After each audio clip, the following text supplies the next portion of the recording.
오늘은 시편 137편 말씀을 가지고 바벨론 강가의 눈물과 노래라고 하는 제목으로 묵상 나눔하도록 하겠습니다. 먼저 1절로 4절인데 1절 말씀을 봅니다. 우리가 바벨론의 강변 거기에 앉아서 시온을 기억하며 울었도다 라고 했습니다. 바벨론의 포로로 끌려온 이스라엘 백성들은 하나님의 도성 예루살렘을 생각하면서 울고 또 울었습니다. 그들은 하나님을 찬양할 때 사용하던 수금을 강변 버드나무에 걸어두고 더 이상 연주하지 않았어요. 바벨론 사람들이 그들의 유흥을 위해서 예루살렘에서 여호와 하나님께 부르던 노래를 불러보라고 요구했기 때문입니다. 시인은 하나님께 드리는 찬양을 한낱 유흥거리로 전락시키느니 아예 노래를 부르지 않는 게 낫다고 생각했기 때문이에요. 본문이 우리에게 주는 교훈이 있는데 후회하지 말고 미리 대비하라는 것입니다. 보니엠의 Rivers of Babylon이라고 하는 유명한 노래가 있습니다. 이 노래는 바로 이 시편 137편의 첫 구절을 그대로 가져왔습니다. By the rivers of Babylon, there we sat down. Yeah, we wept when we remember Zion 이라고 하는 가사로 시작이 돼요. 바벨론의 강가는 곧 포로 생활의 장소이자 슬픔의 상징이었습니다. 백성들은 고국 예루살렘을 기억할 때마다 눈물을 흘렸어요. 이 노래는 흥겹지만 사실 내용은 이스라엘 백성들의 애절한 슬픔을 표현한 애가였습니다. 이스라엘 백성들은 하나님의 경고를 무시하고 죄를 짓고 불순종하며 우상을 숭배하다가 나라가 멸망하고 바벨론으로 끌려갑니다. 바벨론의 포로로 끌려간 후에야 비로소 백성들은 하나님을 자유롭게 찬양하고 예배하는 것이 얼마나 큰 축복이었는가를 깨달았고 바벨론의 강가에 앉아서 시온을 기억하며 후회의 눈물을 흘렸습니다. 소 잃고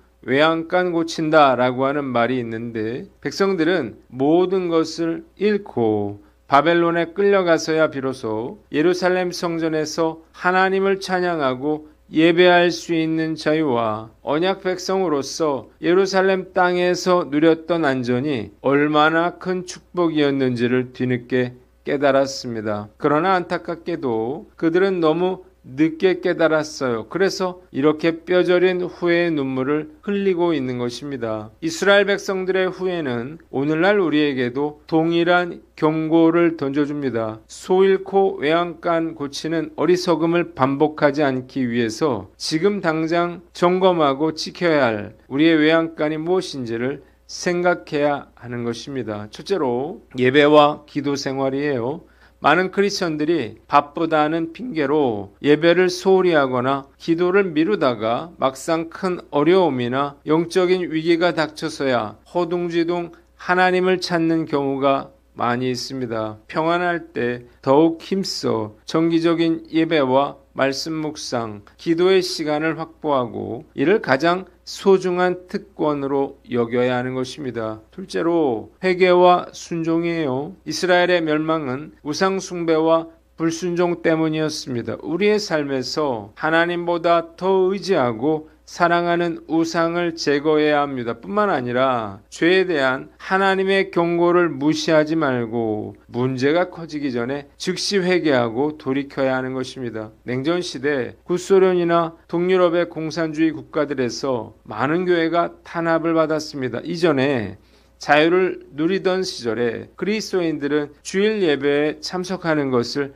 당연하게 여겼어요. 그런데 공산 정권이 들어서면서 상황이 급변했습니다. 교회가 폐쇄되거나 감시받기 시작하는 거예요. 성경은 압수됐고 소지하는 것만으로도 감옥에 가고 공개적인 예배는 완전히 금지됐습니다. 이때 그리스도인들은 지하 교회로 숨어들어 예배를 드려야만 했습니다. 그들은 목숨을 걸고 몇 시간씩 어둡고 차가운 다락방이나 숲속에 모여서 간신히 예배를 이어갔어요. 그들은 비로소 자유롭게 성전문을 열고 들어가 하나님을 찬양하고 예배할 수 있었던 때가 얼마나 큰 축복이었는가를 뼈저리게 깨달았습니다. 우리가 현재 누리고 있는 신앙의 자유와 자유로운 예배가 결코 당연한 것이 아님을 알아야 합니다. 가장 큰 후회는 할 수 있었을 때 하지 않은 일에서 옵니다. 하나님께서 허락하신 시간과 건강과 물질을 잘 선용하고 함께하는 사람들에게 최선을 다해야 합니다. 축복을 누리고 있을 때 그 축복을 당연하게 여기지 않고 감사함으로 누리고 지켜야 하는 거예요. 현재 우리나라는 세계가 부러워하는 나라가 됐죠. 정말 얼마나 감사한 일인지 몰라요. 이 축복을 결코 빼앗기지 말아야 할 것입니다. 불순종하다가 모든 것을 잃은 뒤에 이스라엘 백성들처럼 뼈저린 후회와 눈물을 흘리는 일이 없도록 죄와 불순종을 제거하고 순종하는 지혜로운 삶을 살아가는 저와 여러분들 되시기를 바랍니다. 두 번째, 5절로 6절 말씀인데 5절을 봅니다. 예루살렘아 내가 너를 잊을진대 내 오른손이 그의 재주를 잊을지로다 라고 했습니다. 포로로 끌려간 바벨론의 땅에서 시인은 결코 예루살렘을 잊지 않고 기억할 것을 다짐합니다. 만일 그가 예루살렘을 잊어버린다면 결코 다시는 수금을 타지 않을 것이며 예루살렘을 그 어떤 것보다 기뻐하지 않는다면 그의 혀가 입천장에 붙어 영원히 노래할 수 없게 될 것이라는 거예요. 본문이 우리에게 주는 교훈이 있는데 고난 중에도 소망을 잃지 말라는 것입니다. 시인이 자신이 악기를 연주하는 법을 잊어버리고 노래를 못하게 될지언정 예루살렘을 잊지 않겠다고 다짐하는 이유가 무엇인가요? 비록 지금은 그들이 죄로 인해서 바벨론에 끌려와 포로 신세가 됐지만 언약 공동체가 회복되는 꿈은 포기하지 않겠다는 것입니다. 죄로 인해서 징계를 받고 고통을 당하고 있다 하더라도 결코 우리는 소망을 버려서는 안 되는 것입니다. 하나님은 당신의 자녀들을 결코 버리시지 않기 때문이에요. 로마서 8장 38절에 내가 확신하노니 사망이나 생명이나 천사들이나 권세자들이나 현재일이나 장래일이나 능력이나 높음이나 기품이나 다른 아무 피조물이라도 우리를 우리 주 그리스도 예수 안에 있는 하나님의 사랑에서 끊을 수 없으리라고 했습니다. 비록 우리가 실수하고 넘어진다 하더라도 그 어떤 것도 우리를 하나님의 사랑에서 끊을 수가 없다는 사실을 알아야 합니다. 시인은 바벨론 강가에서 통곡하면서도 궁극적으로 하나님이 회복시키실 예루살렘을 바라봤던 것처럼 어떠한 절망적인 상황 속에서도 하나님의 사랑과 언약이 반드시 성취될 것이라는 소망을 결코 포기해서는 안 될 것입니다. 구소련 시절에 게오르기 빈스와 같은 많은 기독교 지도자들은 신앙 활동을 했다는 이유만으로 징역형을 선고받고 강제 노동 수용소에 끌려갔습니다. 수용소의 환경은 극도로 열악했어요. 육체적인 고통, 굶주림, 영아의 추위 속에서 수많은 사람들이 목숨을 잃었습니다. 가장 견디기 힘든 것은 영적인 고립이었어요. 그들은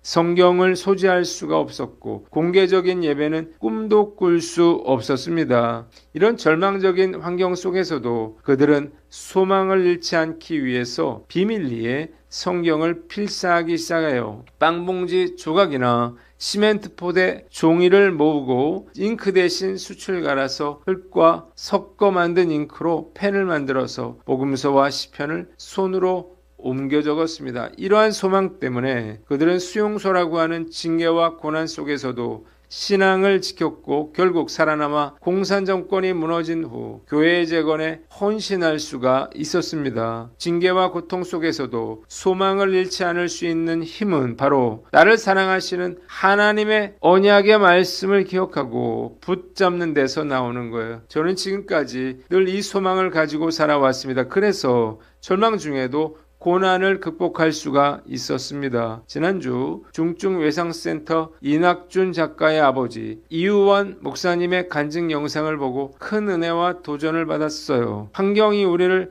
절망케 할지라도 하나님의 말씀을 생명처럼 여기고 그것을 포기하지 않는 한 하나님은 반드시 우리를 회복과 소망의 자리로 인도해 주실 것입니다. 이 소망을 가지고 어려운 상황을 이겨나갈 것을 다짐해 봅니다. 마지막으로 7절로 9절 말씀인데 8절을 봅니다. 내가 우리에게 행한 대로 갚는 자가 복이 있으리로다 라고 했습니다. 시인은 예루살렘이 파괴되던 날에 예루살렘 성의 기초까지 헐어버리라고 말한 에돔 사람의 말을 기억해달라고 하나님께 호소합니다. 에돔은 백성들을 약탈할 뿐만 아니라 도망치는 유다 백성들까지도 붙잡아서 바벨론에게 넘겼습니다. 또한 바벨론에 대해서는 그들이 이스라엘 백성들에게 입힌 해를 그대로 되갚는 자에게 복이 있을 것이며 그들의 어린아이들을 바위에 메어치는 사람에게 복이 있을 것이라면서 철저한 심판을 내려달라고 하나님께 호소했습니다. 본문이 우리에게 주는 교훈이 있는데 하나님께 억울함을